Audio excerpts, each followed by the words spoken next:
Has anybody ever struggled with getting to the right weight for you? It's usually a long and lonely road to drop those extra pounds. Don't know what to eat, don't know when to eat it, and will it work? Moreover, even if it works, will it last? And have your reasons for losing weight changed? Do you just want to attract the love of your life, or do you want to live a little longer?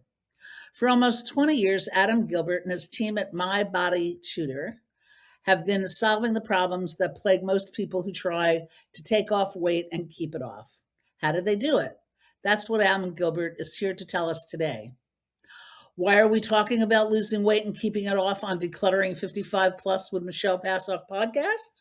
It's here that we talk with authors, authorities, experts, geeks, and everyday people on all kinds of subjects key to aging powerfully. We talk about technology and memoir writing, relationships, deciding where to live and what to do in retirement, financial and legal matters, and even pre planning final arrangements. Rather than remain confounded or confused or stopped in our tracks on the road ahead, we not only aim to straighten things out by talking about them, but by providing resources that can help you. Since being the right for you weight is not only important so that you look your best, it's key to your health and longevity. Today's guest is Adam Gilbert, founder of Chief Body Tutor at My Body Tutor. You can find that at mybodytutor.com. Adam has been helping people since about 2007, so he's experienced at sharing all that you need to know to get on the path of getting fit and, moreover, staying there. To Adam, health is wealth. Let's welcome Adam to Decluttering 55 Plus today. Hi, Adam. How are you? I'm very well. Thanks so much for having me. I'm excited for our conversation. What'd you have for breakfast? I had egg whites, blueberries, avocado, and some raspberries as well. That sounds healthy. Well, it's a good place to start your day, right? Are you a believer in good breakfasts? I am a believer in a diet that works for you. So there's a million different ways to lose weight. There's a million different ways to eat. To me, the most important and the most effective is one that you can actually stick with. So the best diet in the world to me is one that you can truly stick with for the rest of your life. That's what we're after. Now, your whole impetus for getting into this business was seeing your father's health decline when he was not eating and exercising properly. Can you tell me a little bit about that in more detail? Yeah. So when I was in seventh grade, I witnessed my father having a heart attack. My sister and I drove him to the hospital. A few days later, he had triple bypass surgery. So seeing that was very scary, very alarming. Seeing your dad hooked up to all sorts of tubes and monitors and, an ICU was, really terrifying. And then later that year, he was actually diagnosed with multiple sclerosis. So seeing him deteriorate mentally and physically throughout the years until he passed away was obviously very hard. So I learned early on that health is true wealth. My dad would have done anything to have his health. And obviously there's some things that we can't control, but there's a lot of things we can control. And, since then I've been obsessed with health and fitness. I've been obsessed with helping other people achieve their health and fitness. So yeah, that's really what started it. Yeah, and how old was he at the time that this all happened? Probably late 40s, early 50s, probably late 40s. Yeah, so that's about the time a lot of people take a turn in their health. You can either go get healthier and stronger or deteriorate. What is it that usually compels people to get on a road to eating well and exercising right? It could be any number of things. It could be a light bulb moment like my father, where he had a heart attack and, he used to smoke 2 packs of cigarettes a day. And Yeah. after that heart attack, he never smoked a cigarette a day, right? He never smoked a cigarette again. So, he was clearly terrified, right? So that was like a light bulb moment. I think for other people, it's kind of this toothache. It's like this dull toothache that gets worse and worse. And you see a picture of yourself or you see yourself on video, you catch a glimpse of yourself in the mirror and or you try on a pair of pants that don't fit, and it just builds up until eventually you just can't take it anymore. So it could be, anything from your doctor to a health event to, someone we love passing away that really is a wake up call to us, to just this slow buildup of like, I don't like how I feel. I don't like how I look. And how do people find you? What? Tell me what body My Body Tutor is. Yeah, so I started My Body Tutor in 2007, and my belief, then and to this day, is that the biggest challenge in health and fitness is a lack of consistent action, right? It's a lack of consistency. It's very easy to start all kinds of diets and programs. It's very hard to actually follow through. So we obsess over helping people follow through, and we do that through devising diet and exercise plans for our clients, and then most importantly, helping them stick with it through daily support, coaching, and accountability. What is the thing that usually yanks people off of? You go, okay, it's the new year. I'm gonna, eat my vegetables and exercise regularly. And then what usually is the yank off of that train to good health? What pulls them away from the off track? Yeah. Life. You know, I think a big part of health and fitness is our mindset, our psychology, our habits, our relationship with food. And so many of us use food as a coping mechanism, right? We feel stressed, we feel frustrated, we feel disappointed, we're overwhelmed, we're anxious. There's a million reasons why we use food, and life happens. And if you don't learn those skills, and if you don't learn how to change your relationship with food, then no matter what diet you're on, you're going to always go back to that food. So how do you change your attitude about food? Other than Well, I saying, think you know what, I'm overweight now, I want to get on weight. How do you permanently change it? Yeah, I mean, I think there's three ways. I think number one is having a diet plan or a nutrition plan that is really catered and customized to you, first and foremost, right? One that is based on the realities of your life, one that is based on the foods you like, one that is practical, right? So that's first and foremost, because if the diet or nutrition plan you're following is, not sustainable from the get go, then you're doomed for failure from the start, right? So that's number one. What Number would two make it is not really, sustainable, though? say that again. What would make it not sustainable? So, people come to us all the time and they have these extreme diets, right? So, they It's come to too me, I'm extreme. never going to eat this food again, or I'm never doing this again, or I'm only eating this food group and I'm, avoiding this entire macronutrient, right? Like never eating carbohydrates again is just not realistic, sustainable, or desirable. Um, so you really have to pick a plan that is based on foods you like, that incorporates your favorite foods. We all have non-negotiables. And any plan that doesn't have that is just not going to be sustainable. And then you said there were other factors. Yeah. So to answer your question, how do you change someone's relationship with food? I think a big part of it is most plans and diets obsessively focus on what you eat, right? Eat this, don't eat that. And of course, we care about what you eat, but we're also really care about why you're eating, right? When you start to understand your triggers and what's driving your behaviors, right? Remember, every behavior has a motivation. So when we start to understand what's driving your behaviors and why you're eating, it's a lot easier to change what you're eating, right? So when we identify your triggers, we work on different responses to those triggers, right? So let's say one of your triggers is, after a long day, you're tired, you're exhausted, you plop on the couch, you grab some chips, you grab some ice cream. Like that is a trigger, right? Sitting on the couch, having a long day, being stressed, those are all triggers. So when we identify those and work on, come up with different responses to those, that's the key. And to put it all together, we offer daily coaching and daily accountability, right? So every day our clients are sharing what they ate in their app. Their coach is personally writing back to them every single day. And because the feedback loop is so rapid, that's the key. That's what makes the change inevitable. I have learned over the years that writing down what you eat on a daily basis is a good factor in you becoming conscious about what you're eating. And I think that's what you're talking about is raising your consciousness about yourself. For example, last night I woke up in the middle of the night and I wasn't hungry, but I wanted to eat.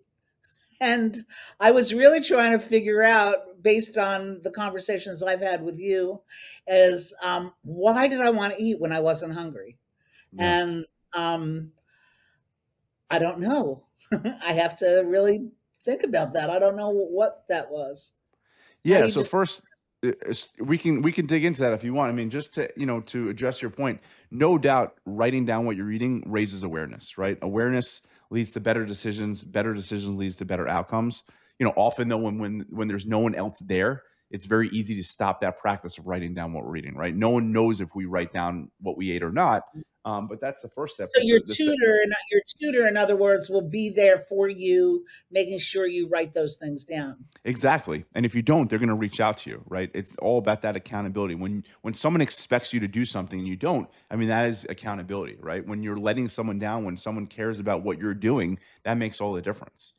Um, but to get to you, I would argue, and I always say it's never about the food. It's about what the food allows us to avoid and or the void it fills. And for you, it could simply just be a habit, right? You woke up, you weren't feeling 100%, you weren't sure how you felt, and food is No, for most people, I definitely wasn't hungry, but I wanted to eat. right? But And and and wanting I to did, eat is very common. yeah, yeah. I don't know whether or not it's filling in a gap, filling in a gap, passing the time, having nothing else to do with my hands or my mouth. I don't know, but Yeah, it could be it's any good. number of those things. It could be, you were in the mood to eat. It's a quick dose of pleasure. It's an easy thing to do. Yeah. It could be that you were overwhelmed. You had all these thoughts, and food can numb those for a little bit. It could be that you wanted to treat yourself. Right? There's endless amounts of reasons why we eat. I mean, and digging into those is a big part of the work we do because again, that is the only way to sustainable weight loss is when is uncovering those because if you don't, then you're just kind of kicking the can down the road. Eventually, you have to do this work. So after the age of 55, what are the most important things you should have in your consciousness about eating? What's Yeah, important? it's tricky because as we get older, what used to work no longer works as well. However, it doesn't mean you know what used to work can't work at all. It just might take a little longer. It might require a little more patience. But I think when you're 55 and older, it's really important to think of how you're treating yourself as you're setting yourself up for your 60s, your 70s, 80s, 90s, and beyond, right? What you're doing now is really setting yourself up, and it's like if you want to be kicking butt when you're in your 90s, you got to be kicking butt now. And to me, it's a very simple thing, and part of the work we do is just there's endless information out there, and sometimes when there's too much information out there, we do nothing, right? It's like it's overwhelming. So the first thing is coming up with a nutrition plan that you feel good about. So eating, ideally real, whole, natural foods, most of the time. It doesn't mean all the time. It doesn't mean you can't indulge, but you want to be eating real, whole, natural foods, right? You want to be getting some sort of movement in. You want to have a combination of When you say resistance whole training natural, and um, Adams, let me stop you for a minute. When you say whole natural foods, tell me what you mean by that. so the less ingredients, the better, right? So when I say whole natural foods, what I'm saying, we want to try to focus on foods that don't come from a manufacturing facility, foods that aren't in a bag, foods that aren't in a package, right? Real whole natural foods are foods that are grown from the ground, they're from animals, they're from, nature. Like those are real whole natural foods. When a food is made, in a facility, Non-processed. what's that? Non-processed. Exactly, exactly. And it So doesn't mean you can't have processed foods, to be clear. Like, I love my Oreos, I love some cookies, but it's what we do most of the time that generates most of our results.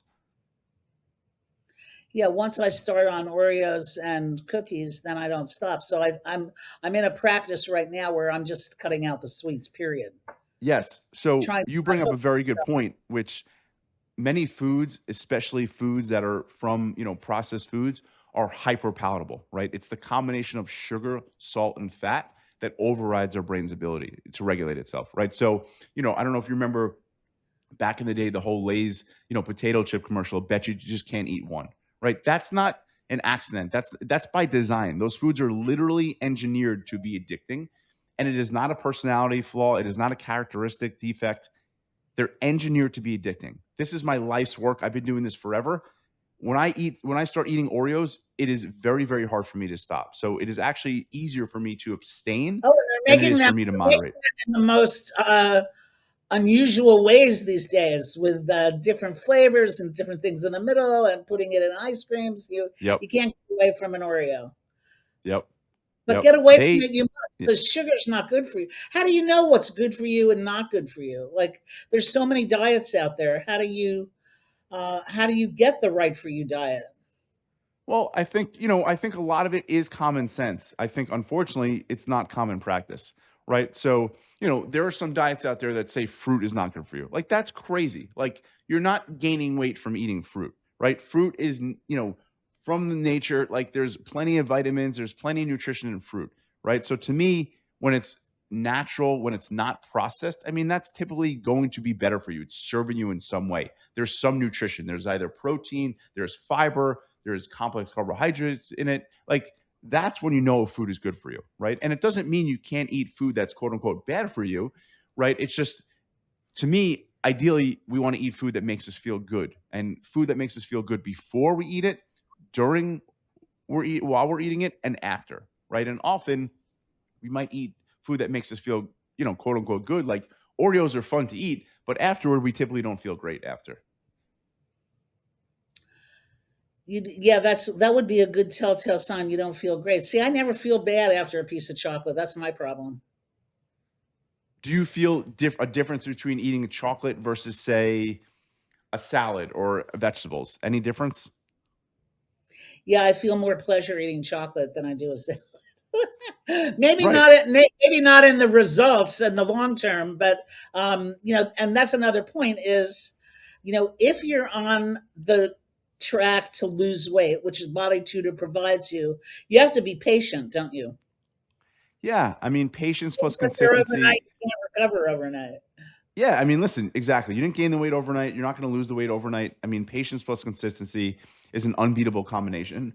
Um, the hard part about any worthwhile journey is it takes time, right? If it took, the snap of our fingers, it wouldn't be worthwhile, right? So, it takes patience, but if you're doing the right things consistently, meal by meal, day by day, week by week, you'll get to where you want to be. There's no question about it. What do you find are the top three motivations for people as they age to weight loss? I would say number one, is just health span and increasing their energy and their vitality. I think people just want to feel good as they age, right? They don't want to feel uncomfortable. They don't want to feel like they can't move. And I get that. I mean, one of the biggest reasons why I do what I do is I know health is the ultimate freedom. And, life is short. And to me, I don't want to ever sit on the sidelines because of my health. I want to be able to, hike with my kids. I want to be able to hike with my grandkids. I want to be able to wrestle on the floor with my grandkids. So, like, I think that's a big part of it is, vitality, health span. Number two is I think people, they care about, they don't want to spend their golden years, in doctor's offices and in hospitals, right? So they realize that their actual health, a lot of it is preventable. So they want to take care of themselves so they can spend their time how they want to spend their time. Um, and I would say the third reason, I think they just want to, getting older can be challenging. It can be hard, but it is certainly a privilege. But it can be hard to look at yourself, when you're older versus when you're younger. And people care about looking good, and there's nothing wrong with that. There's I nothing think wrong with vanity. looking good, sustains the time. Doesn't matter if you're young or old. It's nice to fit into your clothes and be comfortable in your clothes. Exactly. Let's talk a little bit about exercise because is exercise part of the My Body Tutor regimen? Yes. So we focus both on nutrition and exercise. The reality is 80% of weight loss is diet. It's about what, why, and how you eat. This is why you'll see people working their butts off in the gym, even with a trainer, not looking any different. It's what you do between exercise that makes all the difference. That said, exercise is critically important to What you energy. eat is number one. What's that? What you eat to your right for you weight is number one, Yes. But and then exercise is the critically exercise. important to energy, stress relief, better mood, health span, longevity, all that. So they're both really important. Exercise, is what's going to help us move the way we want to move for as long as possible. So, what kind of exercises should you be doing as you age? And You how know, is I it d- different from when you were younger? yeah, I think ideally you want to do a combination of cardiovascular exercise that, you feel good doing, that you're able to do, and you want to do some resistance training as well. The ultimate trifecta is solid nutrition, some sort of resistance training program, some sort of cardiovascular program, and doing those three things consistently. But And can you give me some ideas of when you say cardiovascular? Not everybody can say, well, is walking a good thing, or going on the treadmill a good thing, or going on a Yeah, bike I a good would thing? start there, What's right? cardio? Start with what you're able to do. Start with walking, then increase the intensity, increase, go for a brisk walk, get your heart rate up. And then perhaps once you keep doing that, then you can maybe start a slow jog. But you want to get your heart rate up if possible. But I think the mistake a lot of people make is they feel like if they can't do the quote unquote perfect workout, they don't do anything, right? So it's like this: if I can't be perfect, why bother? But you have to start somewhere. And it's much more effective to start where you're at, accept where you are, be honest with that, and then be consistent with that, and then turn up the dial as you go. So, other cardiovascular exercises besides walking would be what? Swimming, riding a bike, the treadmill, rowing. Those are all great cardiovascular exercises. And there's an opportunity in all of that to socialize with others, I guess. If Yeah. you're join a bike club, or go on a rowing team or Yep. kayaking team. Exactly. Tennis, is good. Pickleball is, while I love it and it's fun, probably not getting your heart rate all that high with pickleball, but still, like, tennis is certainly, you're moving a little bit. But any of those, that's what I consider, a cardiovascular exercise. And then strength training. Tell me about the best ways to. What do you want to do? You want to build muscle? Is that what strength training is? And why do you want more muscle? You're never going to Yeah, it be. just, muscle is what enables us to move, right? And we need muscle as we get older. And the challenging part is as we get older, our muscles, shrink. Our body is losing muscle every decade. So you want to try to prevent that as much as you can. And the key with weight training, especially if you're new to it, is making sure you're comfortable with it and starting with what you're able to do. So there's tons of resources online. We can certainly help you at My Body Tutor. You can visit a personal trainer. There's also a lot of great machines at gyms, right? So instead Can of you necessarily visit a taking, personal trainer through Body Tutor? yeah, we can help with that as well.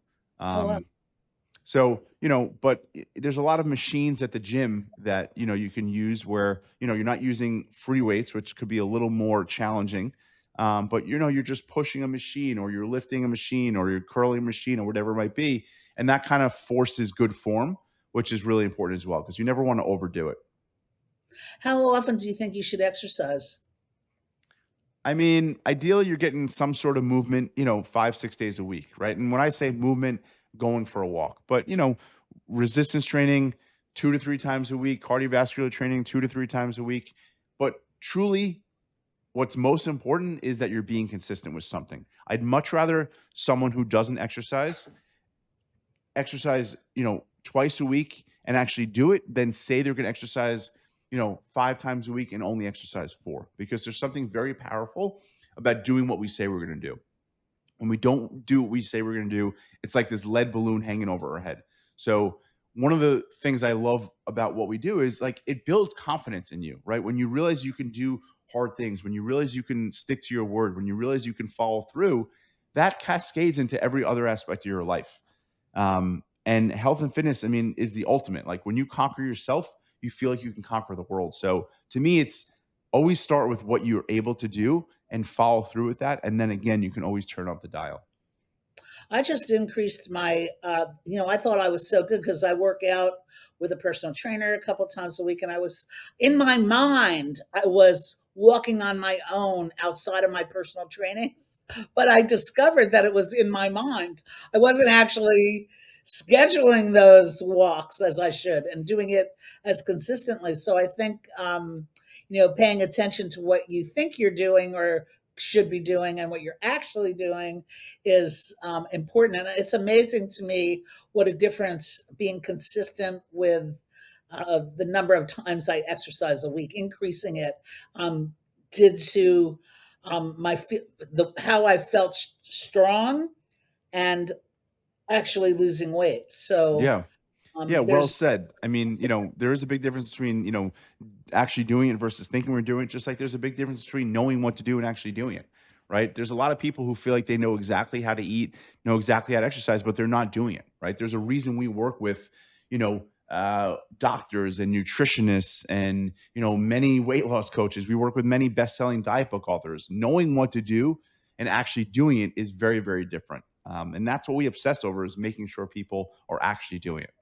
And there's no reason today why people have to be stopped by the cost of exercising, because there's so many resources I learned online. Even you can have a body tutor one-on-one, or you can go online and go to many, many classes. And a lot of the programs for Medicare cover uh, free access to gyms and Silver Sneakers and Renew Active. And there's no reason really not to be in action. Even like a couple times a week, we're lucky to live in a walking area on the bay in Florida, and you can go to the beach. Find your favorite outdoor places, and I guess the mind comes in there too. It's a lot to do with de-stressing your mind to do things like exercise and walk. Don't you think, Adam?